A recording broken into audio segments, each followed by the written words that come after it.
పశ్చిమ గోదావరి జిల్లా Bhimavaram urban development authority ఏర్పాటుకు ఎట్టకేలకు క్లియరెన్స్ లభించింది. ఎప్పటి నుంచో పెండింగ్ లో ఉన్న ఈ అంశం 4 నెలలుగా చేసిన ప్రయత్నాలతో కొలిక్కి వచ్చిందని డిప్యూటీ స్పీకర్ రఘురామకృష్ణంరాజు తెలిపారు.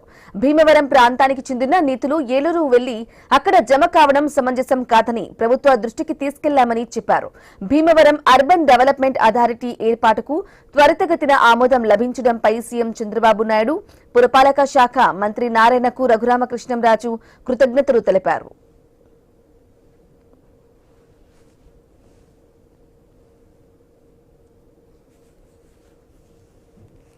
ఎప్పటి నుంచో పెండింగ్ లో ఉన్న మన పశ్చిమ గోదావరి జిల్లా భీమవరం అర్బన్ డెవలప్మెంట్ అథారిటీ గత 4 నెలలుగా దీని గురించి మనం ప్రయత్నం చేస్తూ మన ఏరియాలో ఉన్న వాళ్ళు ఏలూరు వెళ్లి మన నిధులన్నీ కూడా అక్కడ జమ చేయటం అనేది సమంజసం కాదు అని మన వాదనలో చెప్పిన పిదప త్వరితగతిన ఇది క్లియర్ చేసినందుకు గౌరవ ముఖ్యమంత్రి చంద్రబాబు నాయుడు గారికి, పురపాలక శాఖ మంత్రి నారాయణ గారికి నా హృదయపూర్వక ధన్యవాదాలు.